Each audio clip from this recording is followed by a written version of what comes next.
Breaking news आ रही है। Canada और भारत के बीच बढ़े तनाव से जुड़ी भारत की जवाबी कार्रवाई के बाद कनाडा के प्रधानमंत्री जस्टिन ट्रूडो के तेवर नरम पड़ गए। उन्होंने बयान जारी कर साफ कर दिया कि संसद में दिया गया बयान किसी भी तरह से भारत को उकसाने की कोशिश नहीं था। एक रोज पहले कनाडा के प्रधानमंत्री ने वहां की संसद में खालिस्तानी आतंकी हरदीप सिंह निज्जर की हत्या पर भारत के खिलाफ बयान दिया था। उन्होंने आरोप लगाया कि निज्जर की हत्या में कनाडा की जांच एजेंसियों को भारत के एजेंटों का हाथ होने का शक है। ट्रूडो के आरोपों को भारत सरकार ने निराधार और झूठा बताया। भारत के विदेश मंत्रालय ने भारत के आंतरिक मामलों में दखल देने का आरोप लगाते हुए कनाडा की सीनियर राजनयिक को 5 दिनों के अंदर भारत छोड़ देने का आदेश दे दिया, क्योंकि इससे ठीक पहले बिना किसी जानकारी के कनाडा के विदेश मंत्रालय ने भारत के राजनयिक को निकालने का आदेश दे दिया। खालिस्तान समर्थकों के मुद्दे पर दोनों देशों के बीच बढ़े तनाव के बीच कनाडा के प्रधानमंत्री जस्टिन ट्रूडो ने वहां की संसद में झूठे आरोप लगाकर भारत के खिलाफ जहर उगला।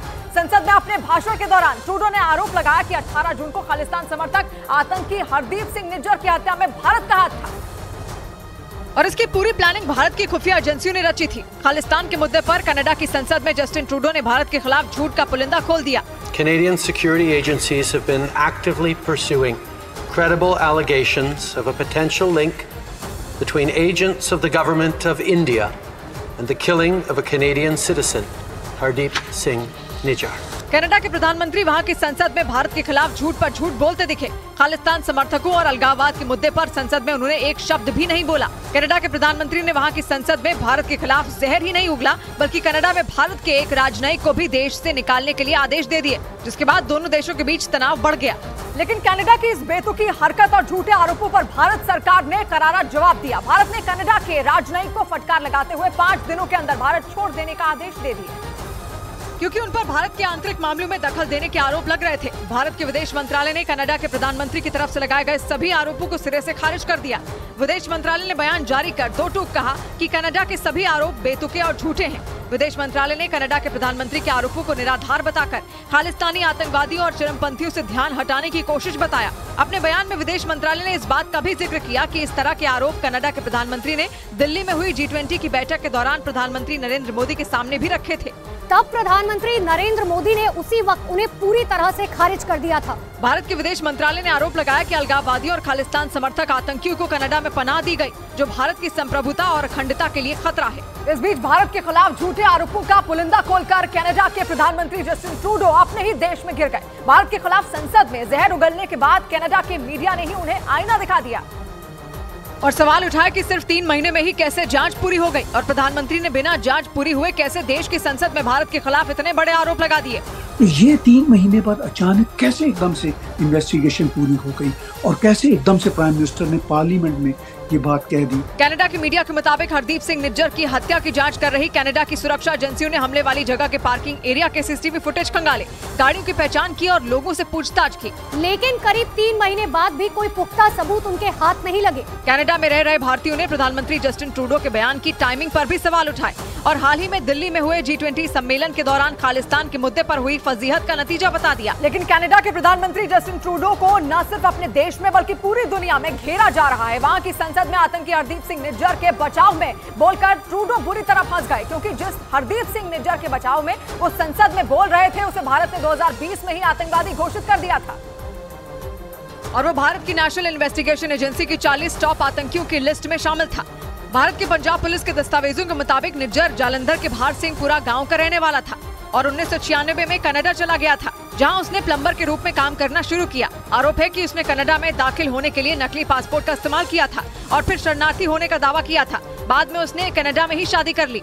कनाडा में रहते हुए वो प्रतिबंधित खालिस्तान समर्थक संगठन 6 फॉर जस्टिस के प्रमुख गुरपतवंत सिंह पन्नू के करीब आया।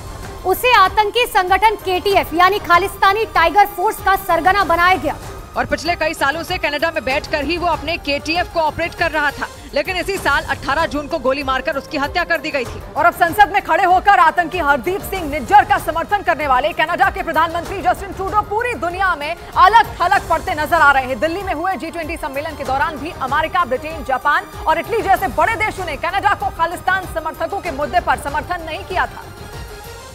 क्योंकि जिस वक्त कनाडा के प्रधानमंत्री दिल्ली में दुनिया के तमाम दिग्गजों से मुलाकात करके अपने पक्ष में माहौल बना रहे थे, ठीक उसी वक्त कनाडा में कुछ खालिस्तान समर्थक जनमत संग्रह करवा रहे थे, जिस पर भारत के विदेश मंत्रालय ने सख्त आपत्ति दर्ज कराई थी। ब्रिटेन के प्रधानमंत्री ऋषि सुनक ने तो दो टूक कह दिया था कि ब्रिटेन में किसी भी तरह का कट्टरवाद मंजूर नहीं किया जाएगा।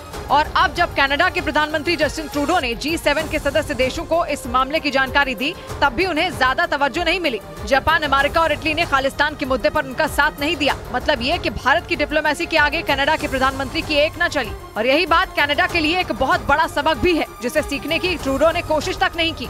मतलब ये कि भारत के खिलाफ बेबुनियाद आरोप लगाकर भी वो दुनिया की किसी बड़ी ताकत का समर्थन हासिल नहीं कर सकते। और खालिस्तान समर्थकों के मुद्दे पर संसद में ट्रूडो के बयान के बाद कनाडा और भारत के बीच रिश्तों में खटास और ज्यादा बढ़ गई। जस्टिन ट्रूडो ने वहां की संसद में भारत के खिलाफ दिए गए बयान को भारत में G20 सम्मेलन के दौरान हुई उनकी फजीहत के बाद की छटपटाहट का नतीजा बताया। और इसी वजह से जस्टिन ट्रूडो कनाडा में शरण लिए हुए आतंकी हरदीप सिंह निज्जर के हमदर्द बनते दिखे। भारत विरोधी गतिविधियों में शामिल निज्जर को न सिर्फ कनाडा ने शरण दी थी, बल्कि उसकी हरकतों पर आंखें भी बंद कर ली थी, क्योंकि बीते कुछ महीनों में वहां खालिस्तान समर्थकों ने भारत विरोधी प्रदर्शन किए। कनाडा में भारत के दूतावास पर हमला किया गया और भारत के राजनयिकों को निशाना बनाया गया। भारत ने कनाडा में शरण लिए हुए खालिस्तान समर्थकों और हमले के दोषियों पर एक्शन लेने की मांग की। लेकिन कनाडा सरकार पर खालिस्तान समर्थकों को बचाने और जांच में लापरवाही करने के आरोप लगे। नतीजा ये रहा कि दिल्ली में G20 सम्मेलन के दौरान जब कनाडा के प्रधानमंत्री जस्टिन ट्रूडो पहुंचे, तो प्रधानमंत्री नरेंद्र मोदी ने खूब खरी खोटी सुना दी, जिसकी चर्चा कनाडा के मीडिया में भी हुई थी। इस बीच खुफिया सूत्रों ने दावा किया कि खालिस्तान समर्थक आतंकी ही नहीं, बल्कि कनाडा भारत के दुश्मन कई बड़े गैंगस्टरों की पनाहगाह है। भारत विरोधी गतिविधियों में शामिल कई आतंकी और गैंगस्टर कनाडा में बैठकर भारत के खिलाफ साजिश रच रहे हैं, जो जांच एजेंसी NIA के रेडार पर हैं। खुफिया सूत्रों के मुताबिक अपराध और हत्या में शामिल कई गैंगस्टरों के लिए कनाडा सुरक्षित ठिकाना बन चुका है। पिछले साल 29 मई को पंजाबी गायक सिद्धू मूसेवाला की हत्या कर दी गई थी। इस हत्याकांड में भी कनाडा कनेक्शन सामने आया था, क्योंकि पुलिस सूत्रों का दावा है कि जांच में पता चला था कि मूसेवाला की हत्या के मास्टरमाइंड गैंगस्टर गोल्डी बराड़ ने कनाडा में बैठकर ही पूरी साजिश रची थी। इतना ही नहीं, खालिस्तानी आतंकी गुरपतवंत सिंह पन्नू और गैंगस्टर अर्श डल्ला के अलावा दर्जनों खूंखार गैंगस्टरों ने भी कनाडा में पनाह ले रखी है। इनमें से कई के खिलाफ भारत ने इनाम तक घोषित कर रखा है, जबकि कईयों के खिलाफ रेड कॉर्नर नोटिस जारी हो चुके हैं। मतलब कनाडा की जमीन से गैंगस्टर और खालिस्तानी आतंकी मिलकर भारत का माहौल बिगाड़ने के लिए लगातार साजिश रच रहे हैं। लेकिन कनाडा के प्रधानमंत्री जस्टिन ट्रूडो का खालिस्तान प्रेम कोई नया नहीं है, बल्कि ये उन्हें राजनीतिक विरासत में मिला। वो अपने पिता के ही नक्शे कदम पर चल रहे हैं। जस्टिन ट्रूडो के पिता पियर ट्रूडो 1970 और 80 के दशक में कनाडा के प्रधानमंत्री थे, जिन्होंने अपने कार्यकाल के दौरान खालिस्तानियों को खूब शह दी थी। और कनाडा के मशहूर पत्रकार टेरी मिलेव्स्की अपनी एक किताब में ये दावा भी कर चुके हैं। उनकी किताब में लिखा गया है कि 1982 में तब भारत की प्रधानमंत्री रही इंदिरा गांधी ने कनाडा के PM रहे पियर ट्रूडो से उनके देश में खालिस्तानियों को मिलने वाले समर्थन की शिकायत भी की थी। लेकिन जस्टिन ट्रूडो के पिता के कानों पर जूं तक नहीं रेंगी। मिलेव्स्की की किताब में ये भी लिखा है कि 1982 में ही भारत सरकार ने कनाडा में पनाह लिए खालिस्तानी तलविंदर परमार के प्रत्यर्पण की भी मांग की थी, मगर कनाडा की तब की पियर ट्रूडो सरकार ने इससे भी इंकार कर दिया था। और 3 साल बाद 1985 में उसी तलविंदर परमार की साजिश ने एयर इंडिया के एक विमान को बम से उड़ा दिया और 329 लोग मारे गए।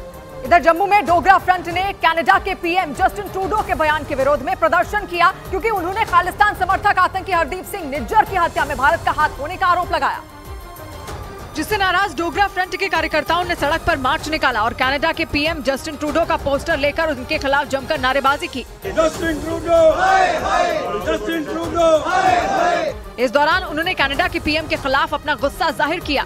भारत को बदनाम करने का प्रयास करने वाले के साथ भी यही व्यवहार होगा, क्योंकि संसद में अपने भाषण के दौरान ट्रूडो ने आरोप लगाया कि खालिस्तान समर्थक आतंकी हरदीप सिंह निज्जर की हत्या में भारत का हाथ था, जिससे डोगरा फ्रंट आग बबूला हो गया और उनके खिलाफ प्रदर्शन किया।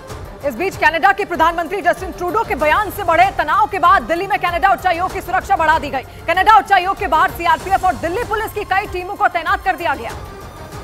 और ये तब हुआ है जब भारत ने कनाडा के एक राजनयिक को भारत से निकलने के आदेश दे दिए। इतना ही नहीं, कनाडा के उस राजदूत पर भारत के आंतरिक मामलों में हस्तक्षेप करने का भी आरोप लगाया गया, जिसके बाद तनाव को देखते हुए दिल्ली में मौजूद कनाडा उच्चायोग के बाहर सुरक्षा कर्मियों को तैनात कर दिया। आप यहाँ पर देख सकते हैं कि अलग अलग जो एजेंसियां हैं उनके फोर्सेस तैनात की गई है। कनाडा के उस राजनयिक को निष्कासित किए जाने के बाद गृह मंत्रालय ने यह फैसला लिया।